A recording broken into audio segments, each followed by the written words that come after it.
AI is a force for good, or is it? Can AI be forced to leverage bad things? How do we detect them? How can we reduce AI's ability to make malware even worse in 2024 in this episode of the On-Premise IT Podcast?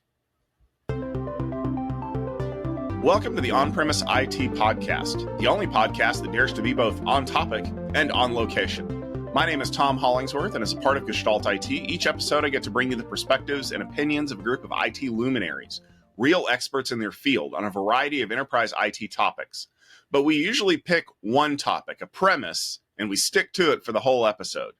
I'd like to take a moment for our panelists to introduce themselves before we jump into the premise for this episode, starting with Girard. What's going on, everyone? Girard Kavalines here. I'm the founder of TechHouse570. You can find me on Twitter at GKavalines, on LinkedIn at Girard Kavalines, wherever books are sold. Hi, everyone. My name is Ziv Levy, CEO and founder of Cloud Salting.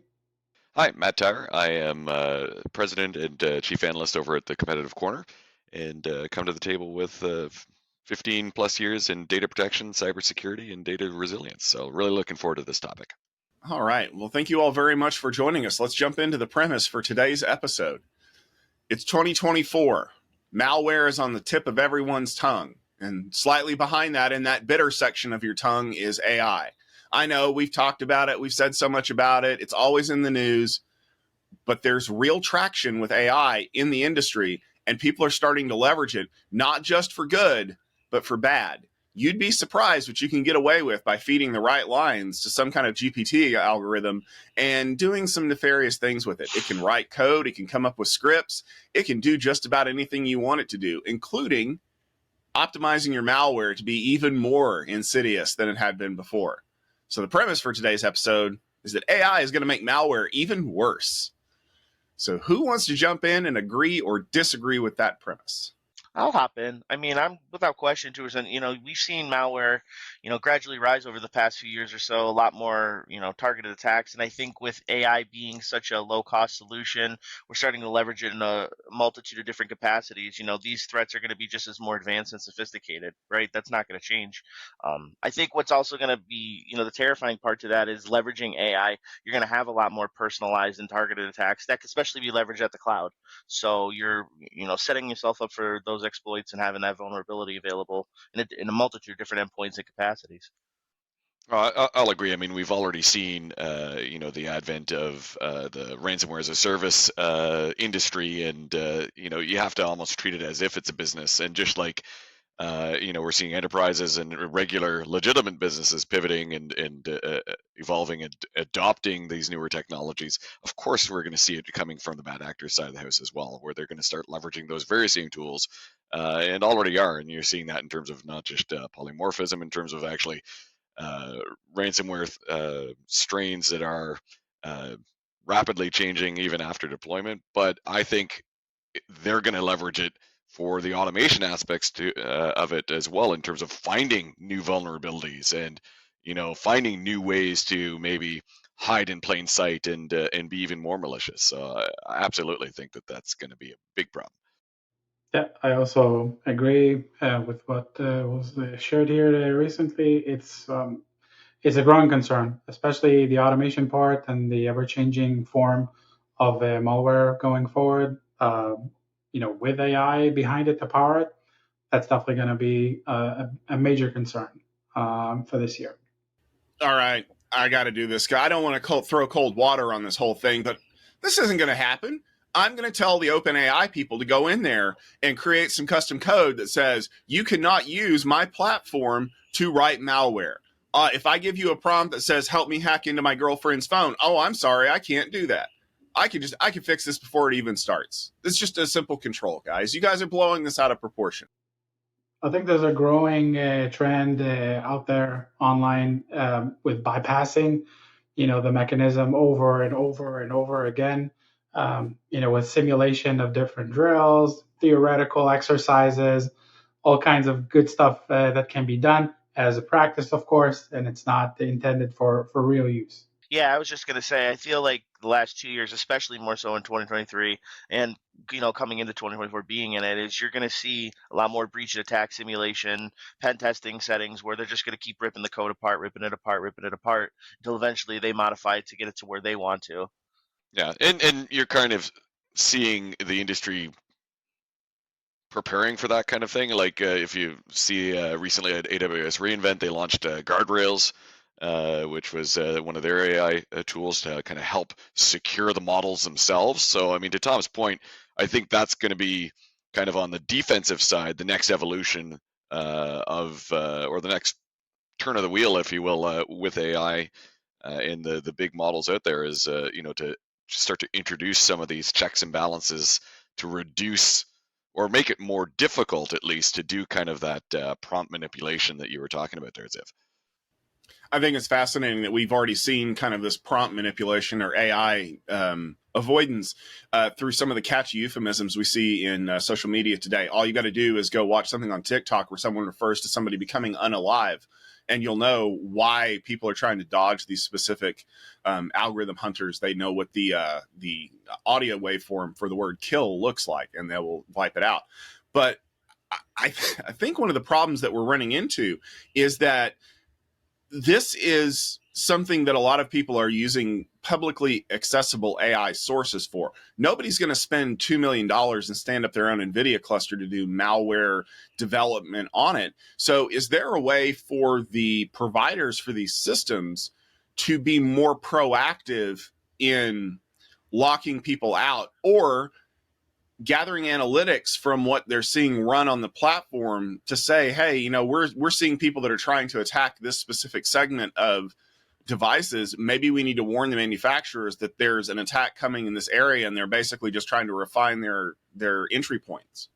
I'm going to jump in on something that you just said there and counterpoint it. Is like you were saying, a lot of the bad actors aren't going to spend $2 million building a NVIDIA cluster to develop their own AI model, but the state-sponsored ones certainly would. So, yes and no. It's like at some point, does it reach that tipping point of a business where you are actually going to see some of the big ransomware organizations spending that kind of money on infrastructure to develop their own platforms and AI tools to kind of get even further ahead. So that was the only counterpoint I was going to give there. Or perhaps renting those AI services from a state-sponsored actor that is less opposed to development on that platform for a fee. Yeah, absolutely, and even further than I think it would become a lot easier to actually go and start training different models, even if they're very small, but they're going to be very, very accurate, and it's going to be driven by past attacks, past vulnerabilities, and it's going to keep on gathering information and keep on gathering data just to get better and better and better. So I think this would be a greater concern, even if it's going to be off the platform. You can go ahead and start training models today, and it's only a matter of time until that, I would say, knowledge would become common knowledge, and people are going to start being pretty good at it. I mean, I think it's a matter too of staying proactive, right? Because you have to factor in, like, to Zip's point, is that you're seeing all these different threat actors. You're really kind of seeing the growth, right, and the manipulation of those threats. And I feel like it's still saying, you have to cut the head of the snake off, or else the problem's never going to go away. So it's just going to be a consistent issue that we're going to continue to see.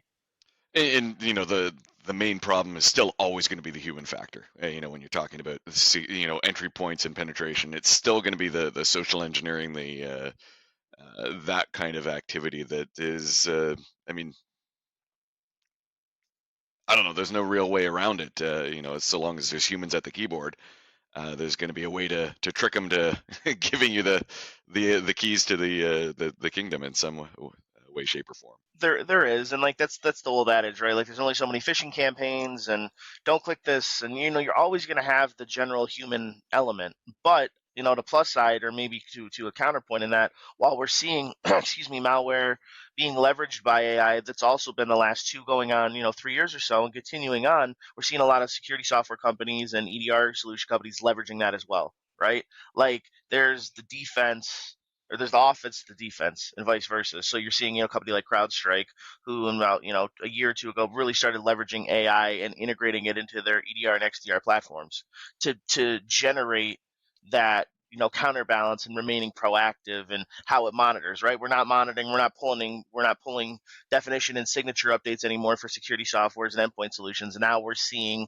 okay, we have to take a more proactive approach in how we're doing this. We can't be the dinosaurs. So No, and as you said, there's AI can be used for good, not just evil, as well. And what I'm seeing, again, coming from the data protection, data management side, is a lot of the softwares like the CrowdStrikes, like the actual data backup and recovery vendors, introducing these other checks and balances into the mix in terms of really heavily focusing on user behavior, user access, really securing who can do what, and proper network segmentation, proper authorization segmentation in terms of like who actually can live in which parts of the network and touch which files and stuff like that. So all these things kind of compile together to add to that much more nuanced, layered strategy of defense. So yeah, AI is going to certainly cause problems in terms of giving tools to the bad guys, but at the same time, we're constantly developing on AI to build these better defenses. So yeah, I know there was at the Commvault shift, and I don't remember off the top of my head verbatim, but I know there was a solution they were integrating with Microsoft to have what's called a clean room, right? So you could take the data. I mean, this is like, to me, and the way I would frame it, it's like next gen quarantining, because we used to just quarantine the threats, delete them, move on. Now you could actually have a dedicated clean room to go ahead, scrub it thoroughly, make sure it's there, then put whatever data or data segments back into the environment. Like, I think that's amazing. That's just taking those next steps. yeah, I think Veritas came out with that as well, as part of, I can't remember the program, but it had to do with having a clean room for kind of pen testing and stuff like that. Can't remember the name of it, but yeah, I know Commvault did that at their shift, announcing that. So I'd expect to see a lot of people following suit with that, just in the same way that, everyone's adding their own co-pilots in, so which kind of dovetails into the next part, is like, how do you think that we're going to see people actually handing over some of the automation more so to AI to allow them to respond in real time when they come up with threats? Or is it still going to be like, hey, we found an anomaly, but we want the human to check it first? Like, if AI is on the offense, are we going to start seeing businesses actually allowing AI to automate more on the defense? Yeah, I think it's just baby steps, getting there, starting with the human element, checking, and then eventually gradually making its way to that. So part of the reason why AI has so much to deal with is it needs data sets in order to build the algorithm and tease out the data that we're looking for. We have to feed it a massive amount of data. And so far, it feels like a lot of the data that we've been feeding to these systems is either very, very, very specific or so general as to create a lot of noise in the signal. Do you feel like one of the ways that we could train AI to be better at security is to kind of narrow the focus of the data sets that we're feeding it? And would companies who have access to that data be willing to share it with others to improve all AI algorithms to make us all safer? Absolutely. I think the first thing that needs to be done, it needs to be heavily regulated to make sure that everyone's going to play along. And in my opinion, it needs to be more precise. It needs to be accurate, I would say, to a very particular, I would say, attack surface, and then it would be able to actually deliver in a much higher percentages in terms of its I would say, airtight security.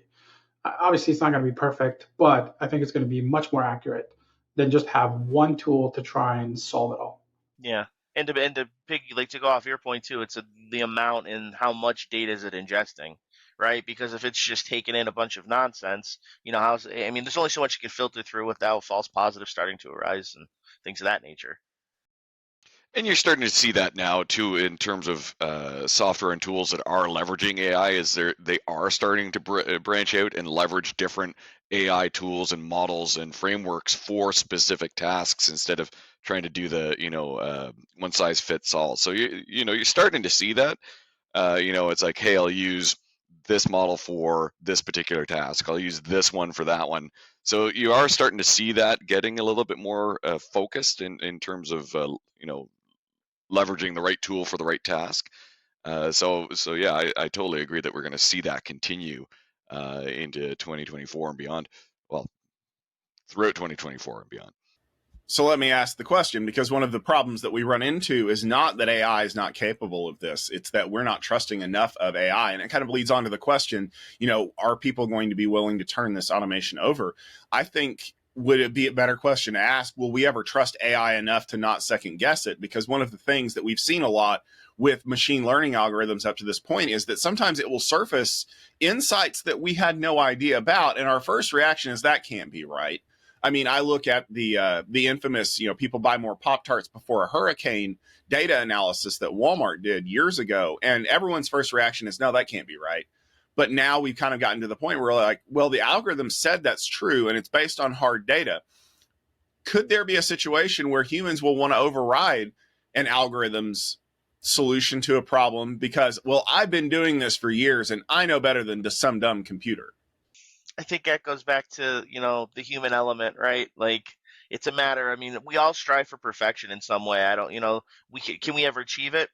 Probably not. I mean, we're as close to what we, our definition of perfection, but I think that gradually, like I said, like baby steps, to take that time and then eventually get it to a point where you're comfortable with, okay, can I really leverage this tool and take a hands-off approach? That's going to be more of a preference based on the person, and the end user. I was going to say, I think there's always going to be that trust factor. Too many of us grew up with the Terminator, so we're always going to be worried about them finding Sarah Connor in the phone book. But I think you hit the nail on the head there, Tom. There's always going to be some trust element in terms of, like, is that a legitimate response, especially if it starts coming out with things that we didn't expect it to find. That's kind of part of the learning process, I would think. Yeah, I think in the way I see it is not great. Meaning, I think we already started to see examples of, AI generating recommendations based on something that is not really visible to us. A lot of times, it's kind of like a black box within a product, and we've seen some examples to it in previous cloud field days and security field days, and I feel like that I would say the human nature would be to pretty much trust it immediately, but at the same time I would say those that are controlling whether to leverage those tools, use those technologies, would always second guess it. But again, if it's not going to be regulated in a way that you'll be able to see a result or a recommendation plus how did it came up with it, and you see whether this actually meets your threshold to something that you would consider to be the right choice based on your policies or not, then you're always going to second guess it. And for those that are going to be at the very end, just using those tools, in my opinion, it's going to be very quick, right before they actually would start to, trust it blindly and just accept it. And then, hey, AI told me that it's a legitimate action, and I took it. Well, I think there's the other part too, in terms of AI may provide a recommendation that people don't want to follow.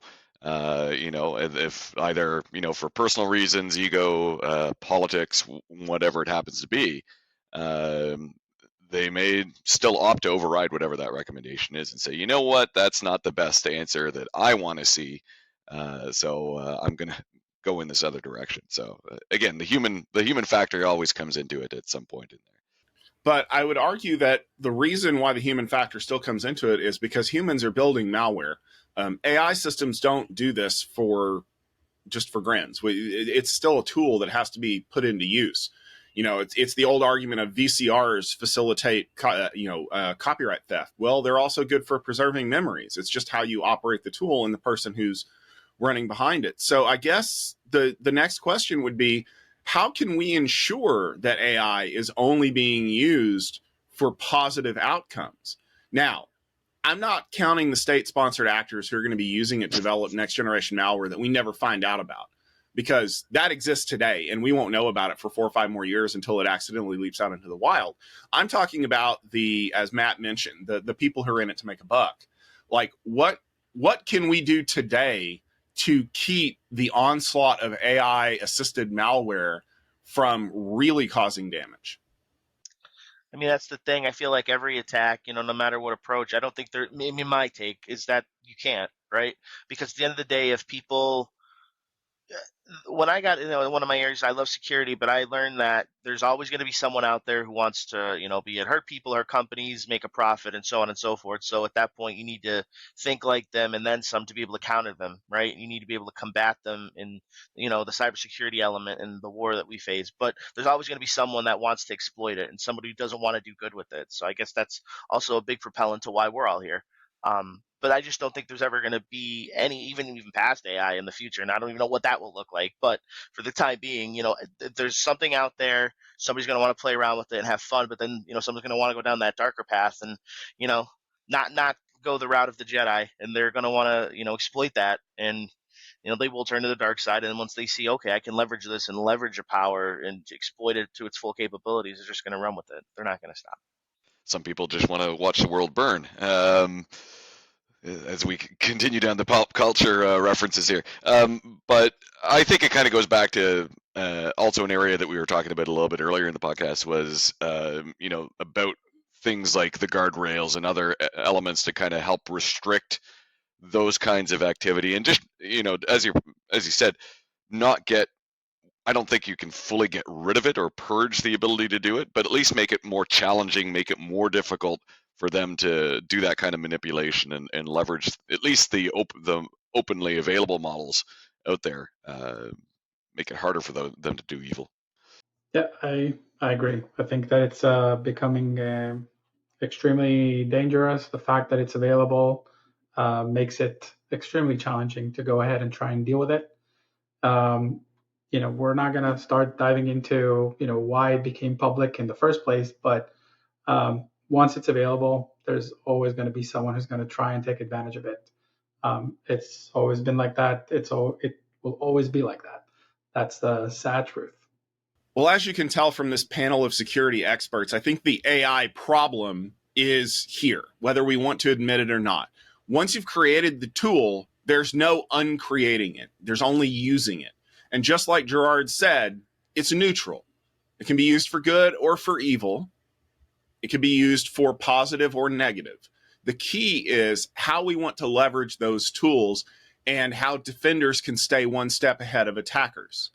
There's never going to be a solution that keeps us 100% secure, but every little decimal point we can get closer to that is less data breaches, less affected people, less extortion, and honestly, less available money for these things to be able to be continually created to get better over time.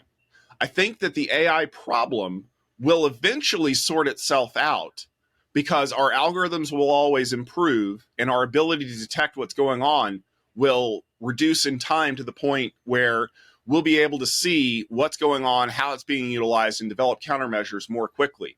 If we're willing to let the tool do its job and stay out of its way, because at the end of the day, the problem still comes down to a human being. That will just about do it for this episode of the On-Premise IT Podcast. Thank you very much for tuning in. We have a new episode about every 2 weeks. If you'd like to subscribe to us, you can do it on our YouTube channel at youtube.com/GestaltIT-video. You can check out our website at gestaltit.com for our articles and show notes, as well as subscribing to us in your favorite audio podcast feed. Just search for On-Premise IT Podcast. And yes, we're using On-Premise correctly there. We'll be back with another episode in about 2 weeks. Until then, stay tuned, stay safe, and we'll talk to you then.